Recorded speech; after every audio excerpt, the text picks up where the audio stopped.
suddenly there were just gunshots from the horizon, and I turned around, and there was like this sort of little commando unit, as they call themselves, which is really just a bunch of guys with Kalashnikovs and machetes who were charged with keeping people out of this area where there were children working. And the children were working and digging for a specific mining company. And they sort of charged us, me and my guide, roughed me up, threw my stuff on the ground, demanded my phone, wanted to see if I had taken pictures of what was happening.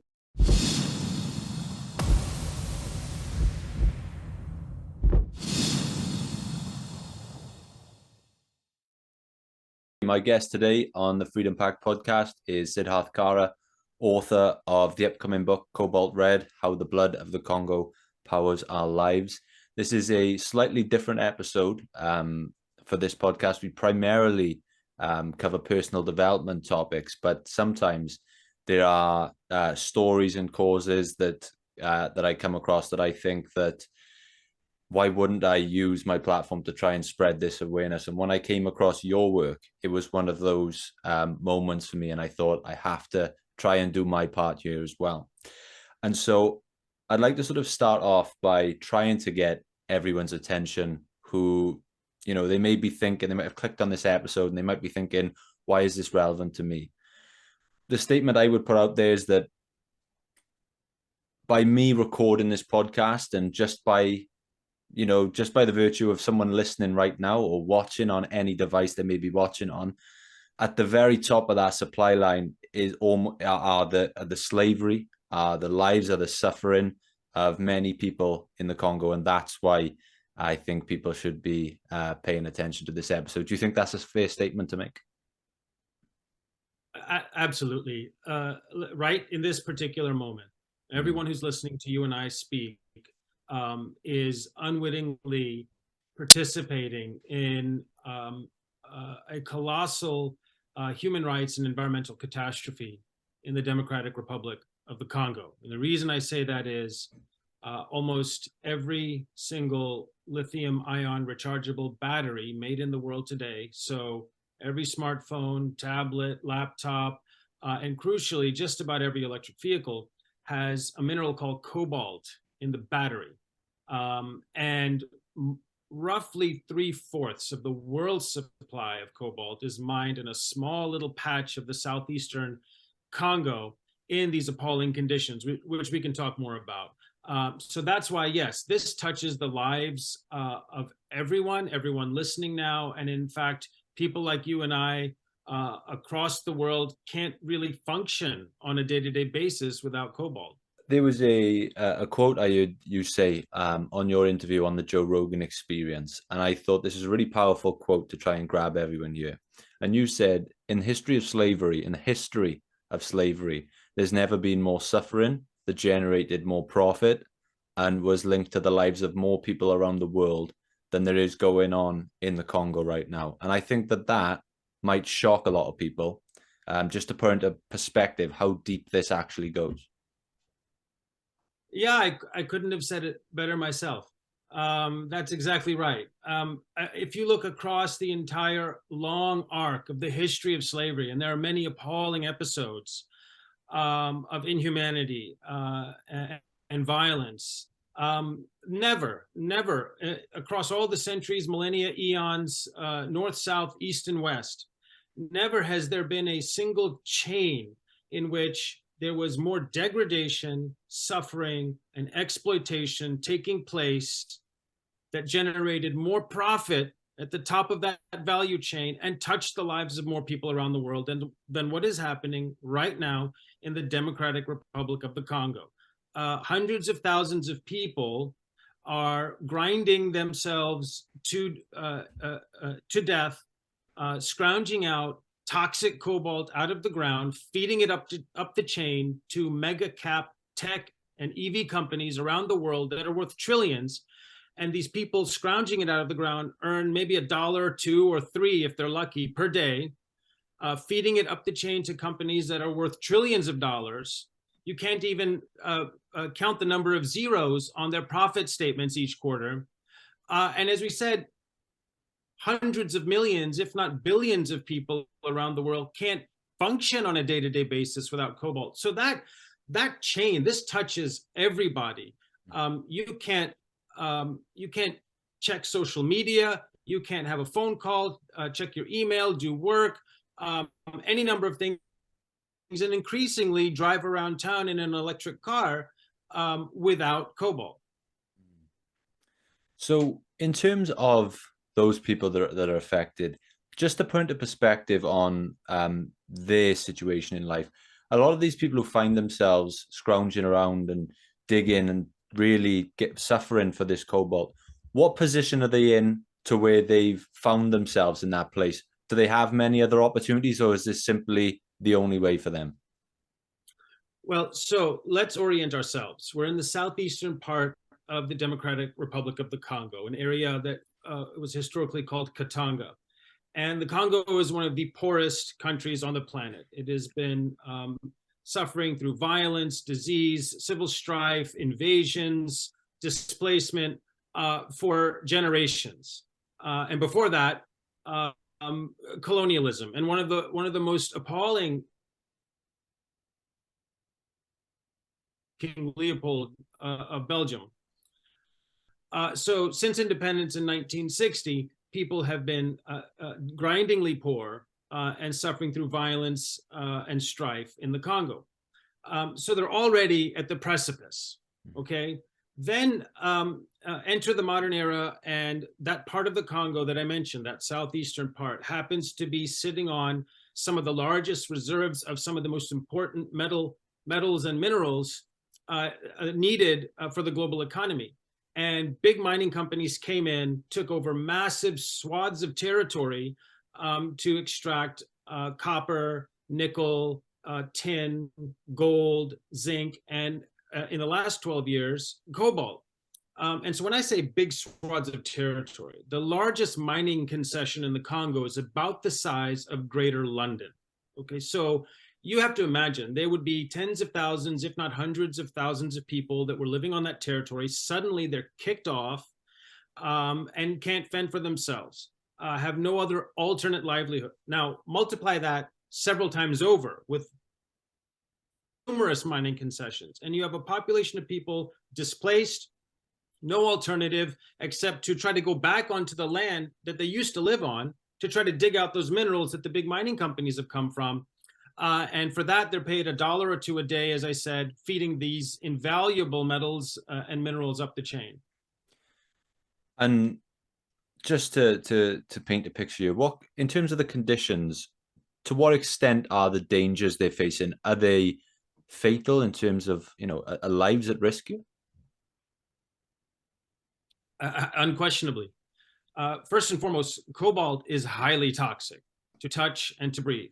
Wow. And all of these people, women, children, babies on their mothers' backs, men and boys, are being exposed to toxic cobalt every day through their skin and inhaling toxic cobalt dust. So there's a pandemic of public health catastrophe taking place that no one talks about. People getting acute dermatitis, heavy metal lung disease that results in fatalities, cancers, respiratory ailments, neurological problems. Now, the ore, the stone that has cobalt in it, typically has some copper, nickel, and oftentimes small traces of radioactive uranium. And again, so they're getting radiation exposure, digging this stuff out of the ground. So just that part of it, the toxic exposure, is alarming. Now add to that the conditions. So they're digging this by hand, shovels, pickaxes, and rebar. Digging into pit walls. Pit walls collapse and can shatter a person's leg, arms, or even bury them. There are a lot of tunnels that are being dug by hand, thousands of them, because slightly deeper underground, you have slightly higher grade sources of cobalt, which means maybe you earn $3 or $4 or $5 that day instead of $1, $2, or $3. These tunnels have no ventilation shafts, they do not have supports, and they collapse. And when they collapse, everyone who's in there is buried alive. So this is the magnitude of injury, insult, contamination, and death being suffered by the people of the Congo to feed 3/4 of the world's supply of cobalt into our hands. It's crazy to think when you when you describe those conditions at the top of the supply line, and you follow it all the way through, you get to some of the biggest companies in the world. I mean, not just to pinpoint any particular, but I mean the biggest, your Apples, your Samsungs, the biggest companies in the world. And if you trace this far back enough, this is what they're profiting off of. It's not something you would normally, well, you'd hope wouldn't be the case, but you hear a lot about clean cobalt. And is there any substance in that, or is that just pure marketing spin? It's marketing. There's no clean cobalt. And I'll tell, it's particularly coming out of the Congo, unquestionably. But I don't think any company can, at the top of the chain, can reliably claim that any cobalt used in any of their products, be it smartphones or laptop or electric vehicles, is clean. The reason I say that is this. Most of the cobalt, which is of course in a raw or crude form, has to be refined before it can be used in batteries. And most of that refining takes place in China. China supplied roughly 80% of the world's commercial grade refined cobalt last year. And then there's a handful of other countries that also refine cobalt. And everything that flows through China is predominantly coming out of the Congo. And even if there's cobalt that maybe, let's say, is coming out of Australia or Morocco, it isn't highly likely to still be refined in China. So all that cobalt gets mixed up. You can't disaggregate Congo cobalt from Australia cobalt from Morocco cobalt when it's all dumped in the same vat of acids to be refined. And then it goes into the battery. It's like if you were to sort of stand at the mouth of the Thames River and say, I can discriminate which tributaries and streams the water is coming from. Right? It's a fallacy. It's a marketing fallacy in this case. That's not to say that cobalt, the chain, cannot be improved. And that's the point of all this. Let's pay attention to the horrific conditions on the ground. Let's remedy the suffering and injury and an environmental damage we're talking about, and make this a more dignified, reasonable supply chain. I'm willing to bet that if we were sat here now on this Zoom call with a third party, maybe a top exec at one of these companies we've discussed, that they'd either find a way to try and spin this, or if we presented them with just the most undeniable evidence, that they would almost play dumb and maybe say that they weren't aware. Just how aware are the big tech companies? Do they know exactly what's going on to the detail? You put your finger right on probably the sequence of arguments they would try to use. The first thing, no, I buy from that mine over there, and that mine is clean. Yeah. And so then someone like me, or maybe even dare say someone on the ground in the Congo, if they bothered to actually go there and talk to people, would say, no, there are thousands of artisanal miners digging in that industrial mine. They've been invited there because they boost production at penny cost. Yeah. So let's not talk about that mine is clean. Oh, well, I didn't know. Okay, right? Let's be charitable. We can say maybe they aren't aware of the scale and severity of what's happening, but they know what's happening. Okay. And it's frankly their job to know what's happening because it's their supply chain. It's not your supply chain. It's not my supply chain. It's their supply chain. So it's their job to know what's happening all the way on their supply chain. You can't plead ignorance to a sequence or chain of events that you initiate.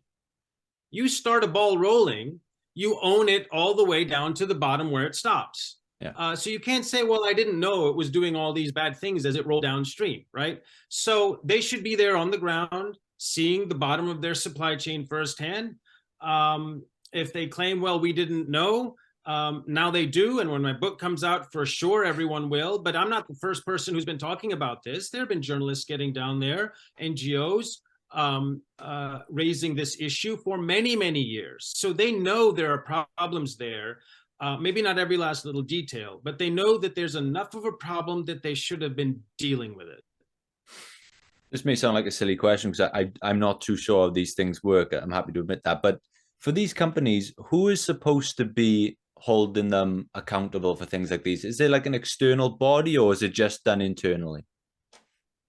Right now it's self-governance. I mean, there's really no strong external body, particularly a one with any sort of persuasive force, or legislative force, that could hold them to account. I think those changes are coming. There are laws being passed. There is a movement in human rights, to assign a more strict sense of liability and accountability to companies all the way down their chain. And the reason is that the reasonably foreseeable outcome of not holding a company accountable for its supply chain is exactly what's happening in the Congo. No one takes responsibility. And then, of course, at the underbelly of the global economy, horrible things happen to vulnerable, poor people. So companies have to be held to account. It will be probably a mix of legislative pressure, as well as consumer pressure, and then ultimately, hopefully, some self-governance from these companies, when there's enough pressure applied to them. So I'd just like to take this down the direction of your personal story. I mentioned at the top that you're an author. You've written, a good few successful books at this point, all around the topics of modern slavery, child trafficking. Why are these issues so important to you, and what led you down this path to want to shed light on topics like this? Yes, well, it goes back many, many years. I've been traveling the world for more than 22 years now, largely on a self-supported basis to research slavery and child labor. The seeds were planted actually when I was an undergraduate student, in the early 90s. I put together a project to volunteer in refugee camps in the former Yugoslavia, which at the time was falling apart. The Balkan crisis at that time. So I spent the summer of 94 in a Bosnian refugee camp, and I had all these ideas of what I was going to do to help. And I got there and realized I was out of my depth, as just a 19-year-old kid. And these were huge problems, huge forces I was not equipped to deal with or even understand. But the one thing I could do was listen. And so I listened to the refugees because no one was listening to them. They were crying out into a world that was not paying attention. So I was there and I could listen, and I listened to their stories. I listened to the horrors they had suffered. And I heard stories again and again of Serbian soldiers who came into Bosnian refugee camps, executed men and boys, rounded up women and girls, and took them off to rape camps and brothels and across the region. And I'd never heard anything like that. It just kind of short-circuited my mind. Anyway, skip ahead to the late 90s. I was working as an investment banker in New York and wondering, what do I really want to do with my life? And the experience from that refugee camp never sort of left me. And I started looking around, are these things still happening? And I saw some reports about human trafficking and so on. And I thought to myself, maybe I can make a contribution here. I couldn't do much when I was a kid other than listen. Maybe I can, with a few more years under my belt, make a contribution. So I made a decision in the summer of 2000. I left and took my first research trip, 5 months traveling around, just trying to listen and learn in South Asia, Eastern Europe, Southeast Asia. And I'll tell you candidly, I thought, okay, I'll realize once again, these are bigger problems, child trafficking and slavery, bigger problems that smarter people need to deal with. But I was so consumed and overwhelmed by what I encountered during that trip that I redirected literally the course of my life and planned my next trip and my next trip without knowing what would come of it. But I just had faith that I would find a way to make a contribution. Does it bring you personally a lot of purpose and meaning, your work? Oh, unquestionably. It's hard work, but I can't imagine what else I would do with myself at this point. And the reason I say that is, whenever I'm in the field and say I'm in the Congo and I'm meeting, a mother who's lost a child, or a father whose son had his leg shattered in a pit wall collapse, all for a few dollars a day.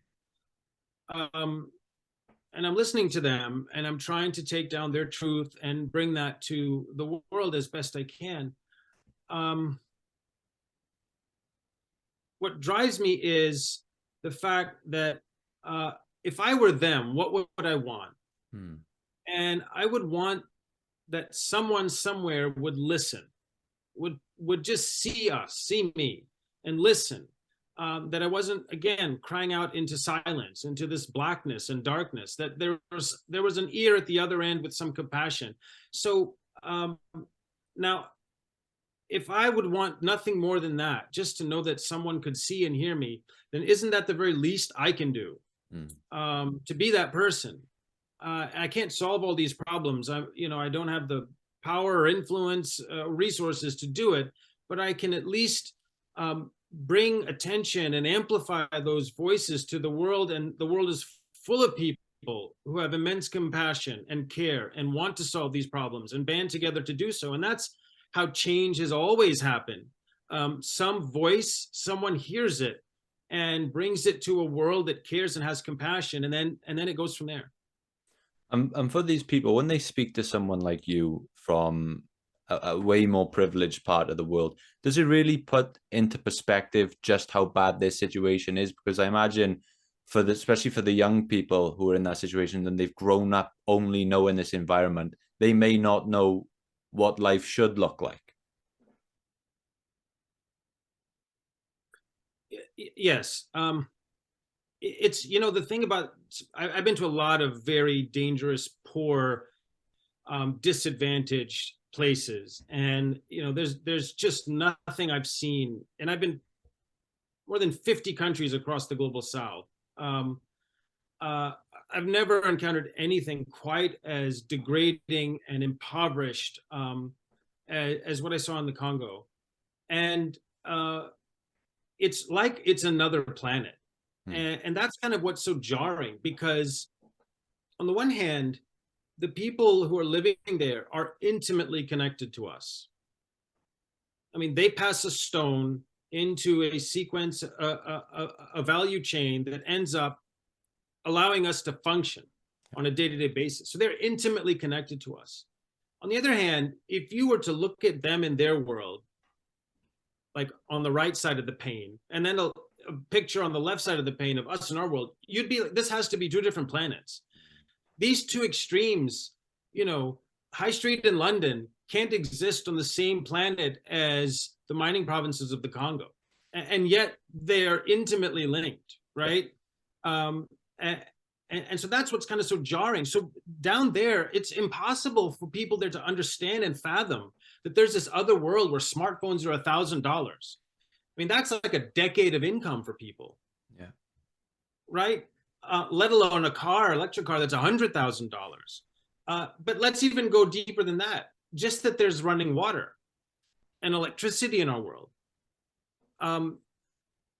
Roughly 10 or 12% of the Congo is electrified, and in rural areas, it's not even 1%.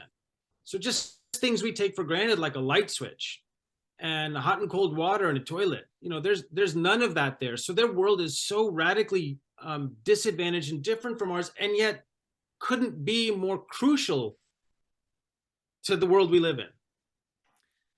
So just for, I'm sure, the many readers of the book and those listening to you on podcasts and those sharing these stories for the first time, it's going to be, really jarring, perspective changing information. But for someone like you and, the reporters you've mentioned who've been trying to bring this to the forefront, what has that been like to process witnessing all this firsthand? I know you mentioned that it's hard work in terms of, it's physical hard work, but it must be emotionally hard work for you as well.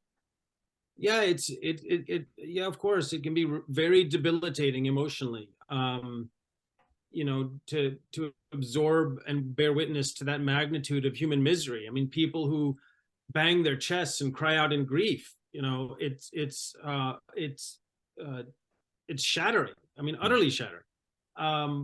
But I am never asked to endure anything that's even a fraction of a percent in misery than what they've been asked to endure. So there's really not space for me to, pity myself or feel bad or feel overwhelmed or burnout or whatever, because on any given day, every minute, every second, every microsecond of that day, my life is immeasurably more privileged than theirs. And they would change places with people like you and me in a nanosecond. So yes, it's hard, and yes, it can be, deeply disturbing and draining. But boy, there's just no room for self-pity, because, as I said, my life is always infinitely better than anyone in the Congo. We mentioned that this has been information that really hasn't been brought to the forefront until recent years. How heavily guarded are these secrets, and what sort of resistance did you face personally, and those you may know have done similar work whilst trying to report on this? Yes, look, the mining provinces are heavily militarized because there's a lot of money at stake. And there's a whole range of different forces of people with Kalashnikovs and machetes. There's the formal army, the FARDC. There's a Republican Guard, which is the elite military force that reports directly to the president of the Congo. There are mining police, and then there's all kinds of informal little militias and quote unquote private security and commandos, and they're all over the mining provinces, securing them, guarding them, keeping prying eyes out, because the reality is no one up the chain. It is by design kept under a shroud of darkness, misinformation, and people aren't supposed to know the truth because there's, again, too much money at stake. So navigating and walking around the mining provinces, trying to gain access to certain mines is obviously always challenging. It's always risky.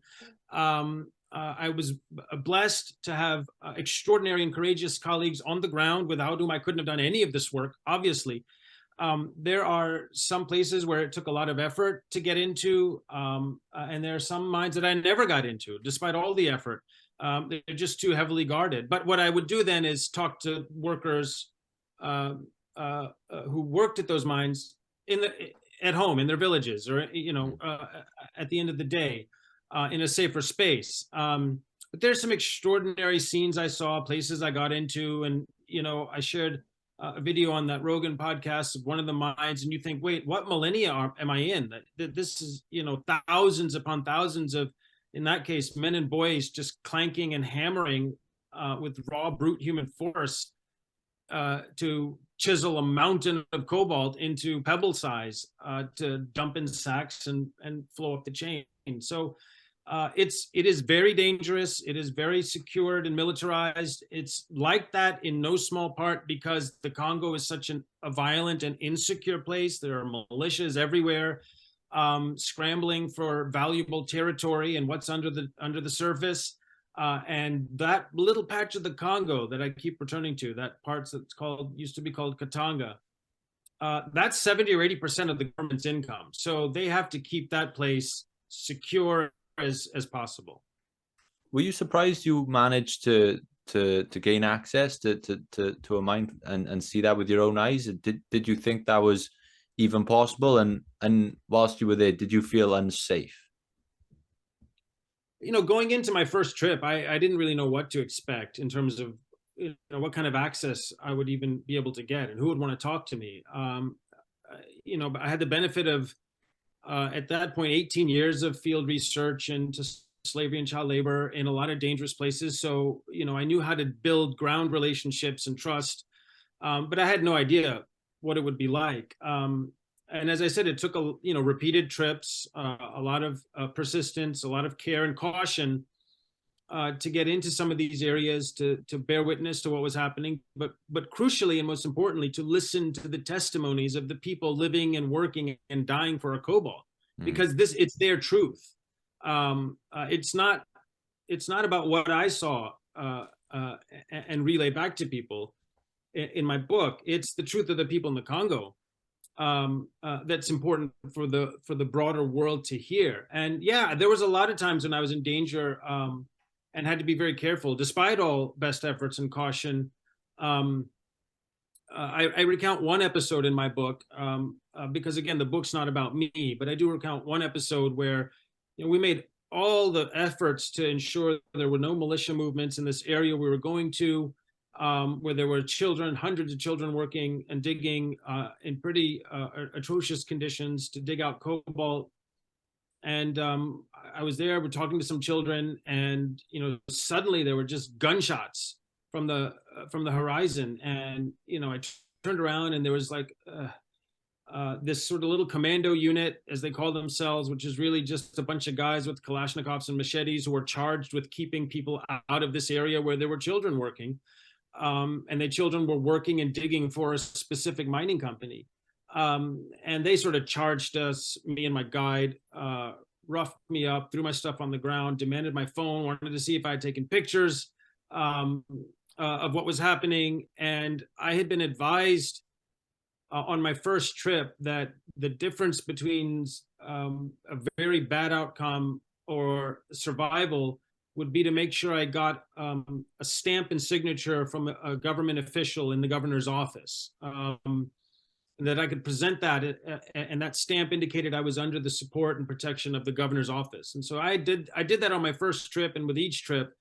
And my guide at the time, I mean, I thought that was it. But he said, he told me quietly, stay calm, take out your piece of paper. It's called engagement de prise en charge, a commitment to support. And I pulled it out of a commando at the time, my older. I took it out and showed it to them, and they saw it. And, that was enough that made them think for just a minute. And so they just kind of roughed us up and shoved us out of the area. But had a guide not told me that that was something I needed to get, I would never have known. And of course, that particular encounter could have gone a different way. Absolutely. And, something like that would, that it must have been so scary. If this work wasn't so providing you with so much meaning and purpose, that would have been enough to turn anyone away. Well, no question. I mean, I remember thinking to myself, wait a minute, is this it? This like random hill in the middle of nowhere? And there were some other incidents like that, similar to that one. But it's, people need to know what's happening. And if what I've done and the book I've written and the voices I'm hoping the world will hear, if that ultimately helps inspire efforts by the global community to remedy this just subhuman, old world, ugly, dark exploitation that's taking place in the 21st century, then it's all worth it. It's worth it regardless, because I know there are people who felt immense power and catharsis in being able to speak, that they're so powerless otherwise, but just being able to speak and know someone was listening, even that is worth it, was worth it to me. Absolutely amazing. Just one or two questions as we start to wind down now. Obviously something like this is never just gonna go away overnight, and there's so many intricate parts to different solutions breeding into this. But what are the solutions here, the realistic solutions here, in trying to marry this demand with fair conditions, sustainability? What are the first steps that the world needs to take? First step is the companies atop the chain need to accept responsibility for their chains. They all say that they do. They all release press statements about zero tolerance policies on child labor, and that they adhere to human rights standards all the way down their supply chains to the mining level. They always say to the mining level.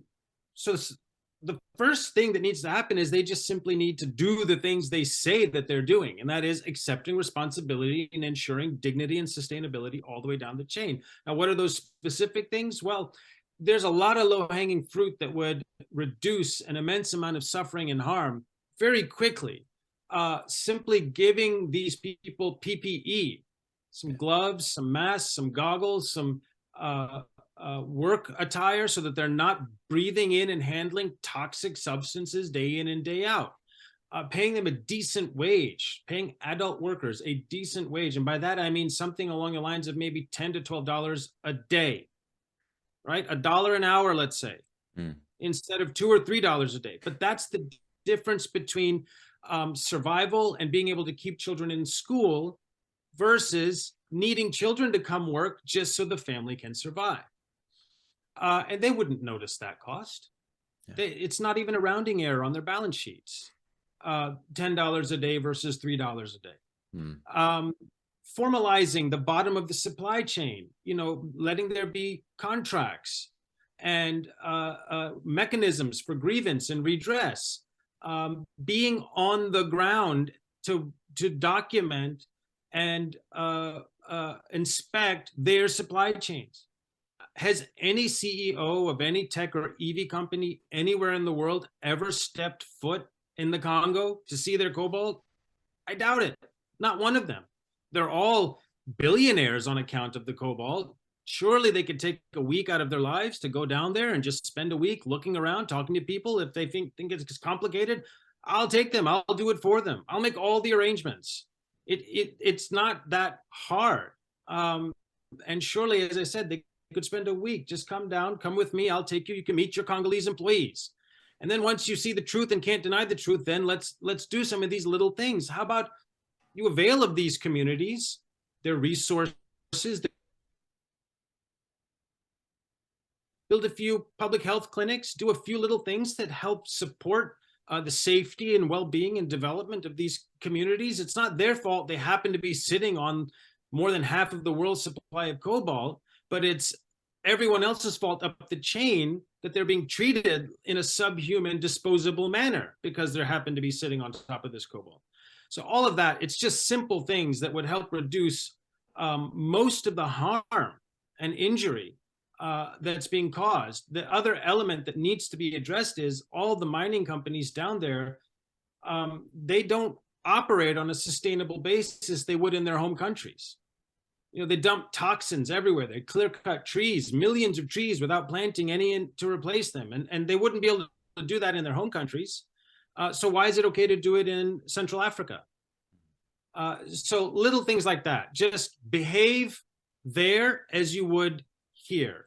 Treat them there as you would treat your people here. It's not complicated. It's just a matter of wanting to do it.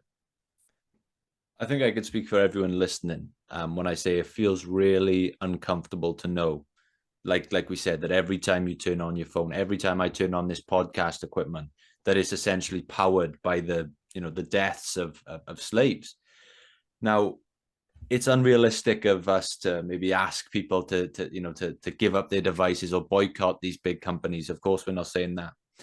But what would you encourage the people listening right now who feel really uncomfortable, who feel like they want to do something? What would you encourage the everyday person do to help combat this problem? Yeah, look, it's not up to you and me and people around the world to solve this problem because we didn't create it. We're also, in a way, victims of this problem because we're compelled to use devices that are caked in blood. And it's not your fault. It's not my fault. It's not the fault of anyone listening to this podcast. But we can play a role in helping to promote efforts to clean this up. And no, I don't think it's up to us to boycott and this. I don't think that's the solution. The solution is take the outrage that you're feeling right now as you listen to this conversation. And hopefully you'll dig around a little more and maybe read my book or read some reports online or whatever it is. Take all that outrage and first and foremost, spread it in your communities, in your peer groups. Spread awareness of what's happening. Because as I said, when the world finds out about a horror, there's always enough people with compassion and drive and discipline to address it. It's always been that way throughout human history. The first step is we have to know about the horror. And so that's the work we're doing, you and I, in having this conversation, me and going there and writing my book, other journalists who are covering these stories as best as they can, bringing this truth to the world spread it, take all of that outrage and spread it every single day until eventually there will be a critical mass of people who know and are outraged, and their sense of conscience and decency compels them to move forward on figuring out solutions. And then we'll get to that point. Then there will be a sufficient outcry where an undeniable sequence of events is initiated that will ultimately culminate in the redress and repair of all of the indignity, insult, injury, atrocity, and death that is taking place in the Congo, so that you and I can function, and so these companies can reap profits beyond measure. Amazing. Now, where can we direct these guys who want to dive a little deeper? Where can we direct them to find your book? When is it out? Where can they get it? And I know you said that this book isn't about yourself, but also where could they connect with you on social media if they want to hear more from you and your message? Yeah, so absolutely. My book is Cobalt Red, How the Blood of the Congo Powers Our Lives. It's released January 31st, but you can order it now for a pre-sale anywhere, Amazon, Barnes & Noble, any bookstore, online bookstore for now, and then it will be on shelves within a couple of weeks. So that's the easiest way to get my book. If you go online and just do, Google Cobalt Congo, things are going to come up. Yeah. Journalist stories, reports, photos, and op-eds that I've written. And of course, my book is the first book that's just blowing this all open. It's the deepest, ultimate truth. I take the reader on a journey through the provinces to a place in time where I think the essential and final truth of cobalt mining is revealed. So the book is a journey that the reader will take, and probably at the end of it be more of an expert about cobalt mining than many of the people selling us phones and cars, for sure. On social media, I'm not super active, but I'm on Twitter, and I just recently jumped on Instagram. Recently, I mean yesterday. So you can find me there as well, and I'm happy to interact with people. Absolutely, because I'm trying to do everything I'm asking your listeners to do, which is spread this truth far and wide. I will link all that in the show notes below, the social media, the books, every relevant link. Siddharth, thank you so much for joining me on the podcast today. Like I said, it's a different one than we usually do, but I thought it'd be a really important one to do. So I'm really grateful for your time and for you sharing your story today. Oh, my pleasure. Thank you for taking your time and amplifying this story to your audience and to the world. By doing so, you have done something very, very important for the people of the Congo. So please